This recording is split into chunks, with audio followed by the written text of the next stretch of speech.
Вы снабжали российскую армию во время войны в Чечне. Да. Как это происходило? Вы имеете в виду первую или вторую? Расскажите первую и вторую. Когда первая война шла, мне принадлежало предприятие, которое в тот момент мы реконструировали как раз, оно называлось «Колосс». Это предприятие, это был комплекс пищевых предприятий, которые по военному времени должны были выпускать пайки солдатские. И вот мы эти пайки отгружали в армию.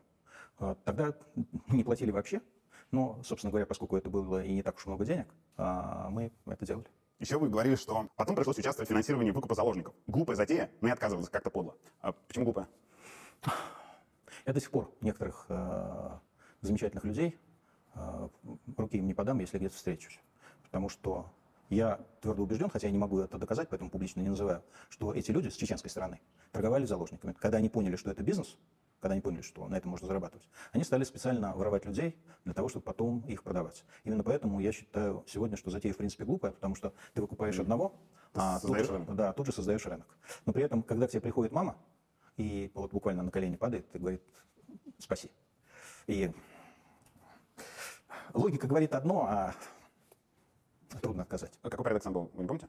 Вот то, что у меня в памяти, что один из траншей был 2 миллиона. То есть это не за одного заложника, то есть это там на какое-то количество. Речь же про доллары. Да, 2 миллиона. То есть там суммарно, я думаю, что надо учитывать, что это были совершенно другие доллары, к слову. Ну, да. Вот, и что там где-то суммарно, может, десятка ушла. Но в то время это были чудовищные деньги. Не подадите людям руки, которые делали это как Которые, на мой взгляд, делая вид. Они чеченцы или они... Они чеченцы. Они делали вид, на мой взгляд, еще раз, я это не могу доказать, они делали вид, что они помогают выкупать заложников, а на самом деле были организаторами этой торговли. И поскольку я их в этом глубоко подозреваю, я им руки не подам.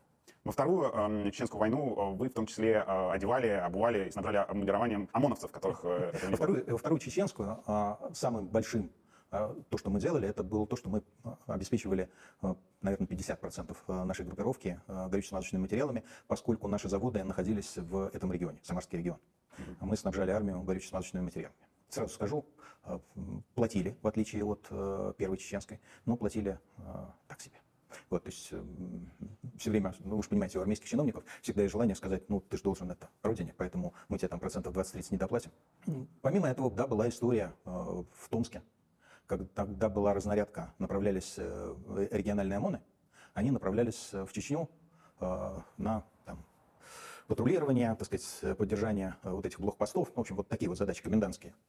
И должны были послать подразделения из Томска. А мы там были практически городообразующей компанией.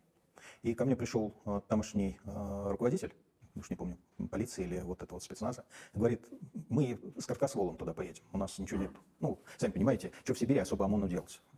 Задач нет, поэтому у них короткоствол только. Я говорю, ну нам там выдадут. Он говорит, выдадут.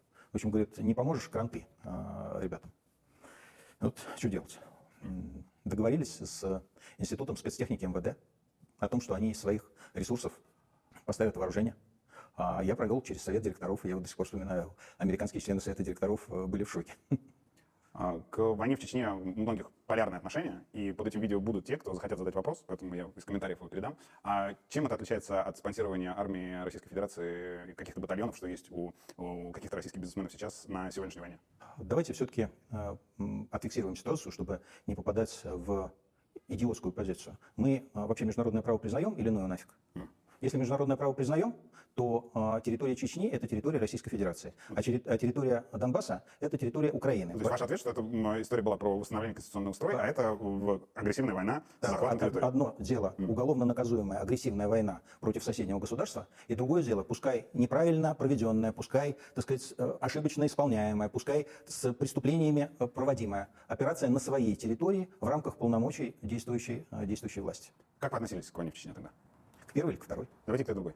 Первая чеченская война, она ведь имела очень серьезную подоплеку исходную. Да? То есть не надо себе предполагать, что Ельцин просто вот с бесу взял и начал войну в Чечне. История там была тяжелая. Это была территория, где по исторически сложившимся причинам четверть населения были русские.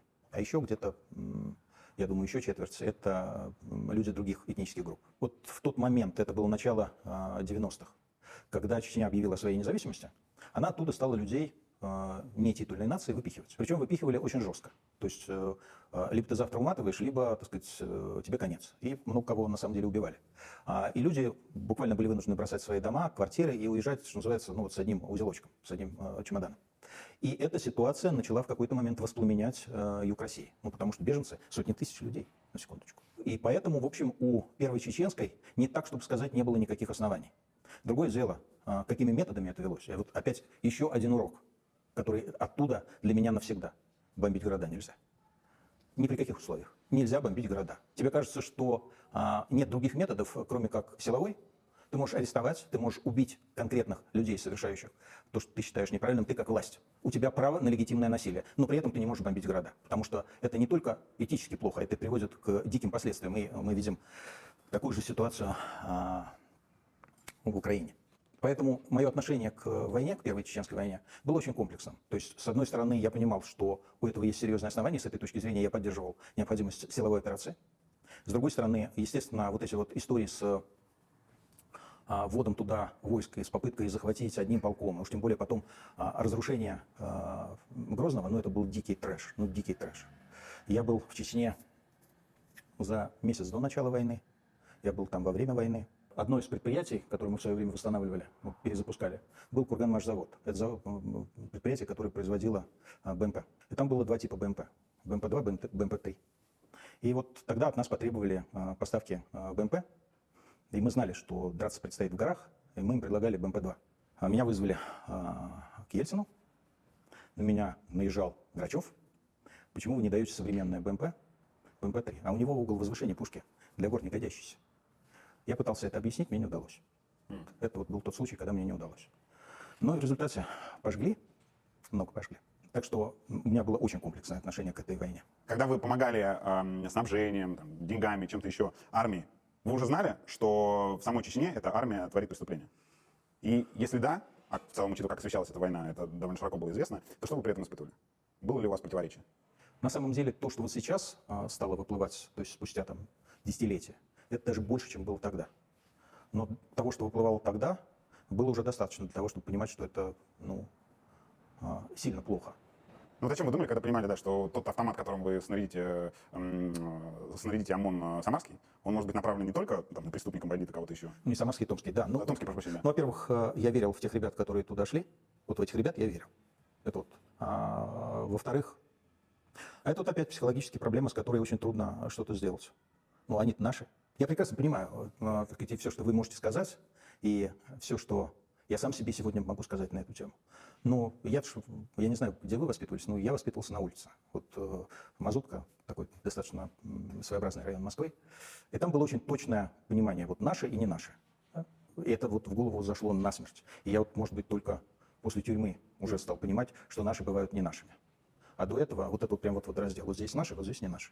Как, на ваш взгляд, Ельцину нужно было решить вопрос Чечни тогда? Заморозить настолько, насколько было можно. Когда еще в 94-м не вводят туда войска? До. Попытаться договориться с Дудаевым, дать ему то, что он хотел. Он хотел, так сказать, генеральского звания. Это можно было сделать. Дать независимость?